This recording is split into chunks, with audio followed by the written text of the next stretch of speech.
కేసీఆర్ ని పలకరించి ఆయన్ని పలకరించే విషయం, పరామర్శించే విషయంలో మీ బీజేపీకి సంబంధించిన ఒక్క లీడర్ కూడా ఆయన వెళ్ళి పరామర్శించలే. కారణం ఏంటి? అందరూ నేను కూడా హైకమాండ్ నుంచి ఆర్డర్స్ అని అంటున్నారు. అంటే మీరు ట్వీట్ చేసిండొచ్చు కానీ హాస్పిటల్కి ఎవరు పోలే. కాంగ్రెస్ చాలా పెద్ద ఎత్తున పోయారు కదా, ముఖ్యమంత్రి కూడా పోయిండు. అంటే అది తీయగా చెంపదెబ్బ కొట్టేందుకు. ఓకే, అందుకే పోయిండు రేవంత్ రెడ్డి గారు. మంచి తీయగా మాట్లాడుకుంటూ చెంపదెబ్బ కొట్టించిండు. ఎందుకంటే రేవంత్ రెడ్డి గారిని ఎంత హింసించిందో అందరికి తెలుసు.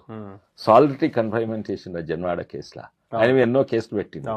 తర్వాత ఆయన సొంత బిడ్డ పెళ్లికి తీసుకుపోయినప్పుడు హ్యాండ్ కఫ్స్ తో తీసుకుని అక్కడ తెరిచి మళ్ళీ లోపల పందిరిలో పోయి మళ్ళీ హ్యాండ్ కఫ్స్. ఇంత హింసించినా కూడా ఆయనకు దెబ్బ తగిలితే ఆయనకు హాస్పిటల్ అంటే పోయి కలిసి వస్తే ప్రజలు చూస్తుండ్రు. ఈయనటువంటి మనిషి కేసీఆర్, రేవంత్ రెడ్డి అటువంటి మనిషి తెలంగాణ ప్రజలకు తెలిసిపోయింది. అయితే సప్పుడేక మంచిగా తీయగా ఒక చెంప దెబ్బ వేసి వచ్చిండు.